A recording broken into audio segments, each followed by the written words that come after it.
Let's get into worst take. This was a big one during last night's Pistons versus, last night's Celtics versus Knicks matchup. So, on this episode of Worst Take, and let me just preface this. Oh, did I freeze again, man? You made a hand gesture, and it's a thumb low key. That's a wild glitch. Yeah, it's a wild glitch, man. Hang on. What's going on here, man? Okay, there we go. Oh, now we got two of us. Okay, all right. We'll take it from the top here. We'll cut this out of the podcast. On this segment of Worst Take, where we go around the NBA podcast sphere reacting to sound bites about the orange and blue, Shaquille O'Neal makes a bold take about the New York Knicks. So, Sean, I'm going to play this for you, and then we're going to react to it on the other side. Here is Shaquille O'Neal. Here we go. He's going to have to play this way if the Knicks want to at least advance to the second round, but I don't think they're good enough to advance to the second round. That's just me personally. Probably not. So you'd have them losing to Detroit? Yeah, oh yeah, hell yeah. Cade, hell yeah. Isaiah Stewart, oh yes.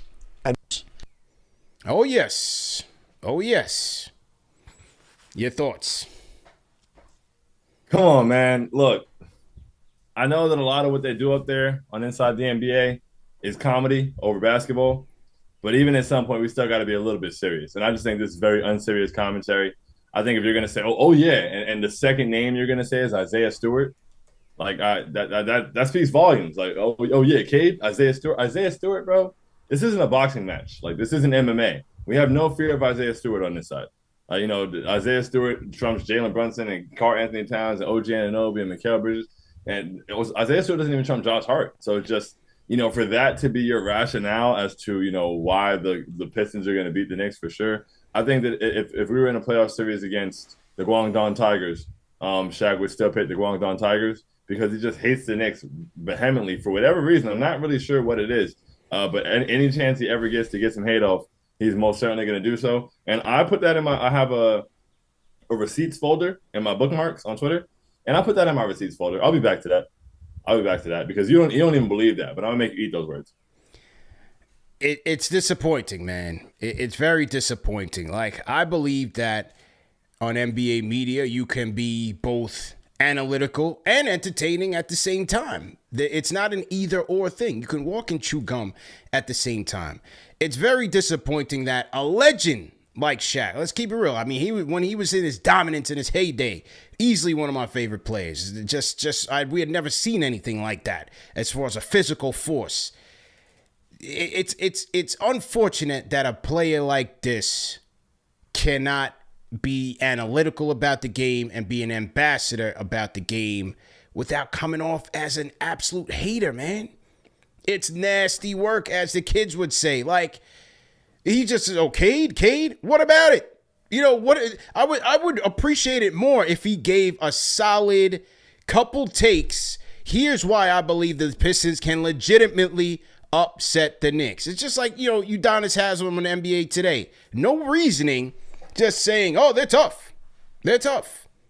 Give me reasons. Give me X's and O's. What does Cade do to make his team better that can upset a strong Knick team, especially in their front five? So without that context, this take is complete babble. However, I do believe that the Knicks can beat the Pistons and will beat the Pistons in the first round because I believe their starting five is too strong. In the playoffs is about the star power. If Brunson and Towns are going into that thing at full strength, plus Mikal and OG Deuce, their offense is going to be able to overpower the Pistons. Additionally, despite the Knicks' defensive woes at times, I don't look at the Pistons as a team like the Celtics where if they're able to fire away from three, the Knicks are going to be at a strong disadvantage. I think the Knicks will be able to contain some of the Pistons shooters. Yes, Beasley's having a great year. Timmy's done some things, and Tobias Harris as well. But the one thing I can go to in crunch time is I can put OG Anunoby on Cade Cunningham, and I know that while you can't stop everybody in this league, you will make it highly, highly difficult. And if he's able to contain or cut off the head of the snake, that's all you need right there from a Knicks standpoint. I don't think the Pistons have enough talent and star power to beat the Knicks in a 7-game series. That's my take. I don't think they do, and it's their first time here. And, there's the Jalen Brunson effect. Like, you're talking about Cade. Cade is great, but we haven't seen it on a playoff stage, and Shaq would normally be the first person to say something like that. Shaq would normally be the first person to talk about what you got to prove in the playoffs. And so I also hate just the inconsistency of people's position. Like, what do you really stand on? Because, Jalen Brunson in a 7-game series is going to give them something they've never dealt with before. And then, they got Asar Thompson on the floor, who's a non-shooter, giving Tom Thibodeau the ability to scheme off a non-shooter and how he's going to attack Cade Cunningham with OG cutting out the head of the snake, like you said. They're in for a world of hurt, honestly. And the Pistons are a good team, and they played us well. There's no disrespect to them. I don't take that. Yeah, I don't take that away from them. They're a good team. They've played us well, but I just don't think they're ready for it yet, and I think we're going to show that. No disrespect whatsoever. So that is what I would say to Shaq, who admitted the other day that he doesn't even watch Pistons games, and then said that, what did he say, Chauncey Billups is doing a good job over there? Is that what he said? So talk about a guy that's clueless in terms of what's going on in the league, and his counter to everything is, I got the rings, I'm a Hall of Famer, who cares what you think? And I just think it's unfortunate, man. It's part of the reason why they're having issues in certain respects in garnering more interest in the NBA, especially during the regular season, is because these guys who are in prominent roles in the national media are taking a crap on it every Tuesday and Thursday. Either Candace Parker ain't watching, Shaq ain't watching.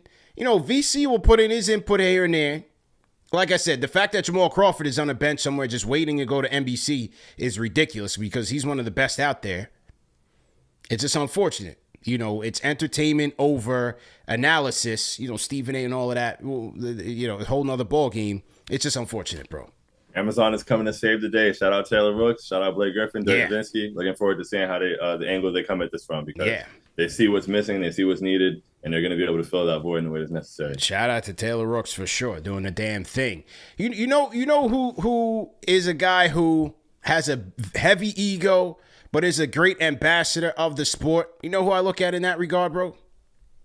I look at Magic like that. Magic, if you at a dinner table with Magic and his peers, he will tell you that he is, without question, the best point guard that ever lived. When Magic goes on TV, he will give praise where it is due to all the younger generation, to the current hot topic. He will heap the praise, whether that's on the college level or on the pro level, right? But behind closed doors, he's like, yo, they ain't messing with me. You know what I'm saying? They not messing with me. And hey, to a certain extent, certain generations, they'll tell you he's probably right.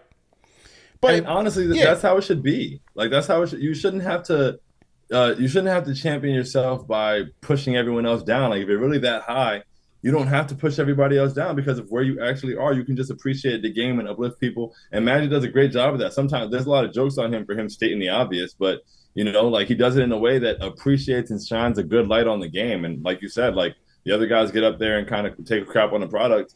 And everybody's wondering, why is the NBA being covered in this way, or why is it being looked at this way? And it's just because, well, the vessel that most people have to it is national TV in their living room, and you got TNT crapping on the game, you got ESPN making everything about everything but basketball. Like, we got LeBron out here breaking records, you got Steph Curry having record-breaking performances, and they get on ESPN the next day and talk about everything but that, and talk about it's just the way the game is covered is lazy and very clickbaity. And, I just look forward to and appreciate and champion, the people who make an effort to actually cover the game and to actually shed light on it. And that's why, you're a beacon of light to the community and to the basketball community in itself, man. Like, you're needed. You're needed. We need the voices who are going to actually lead with the love of the game rather than like a love of hearing their own voice. Like, listen, his whole thing, his two common things, I got the rings and they're not as dominant as me. The big man's not dominating, the big man's not dominating.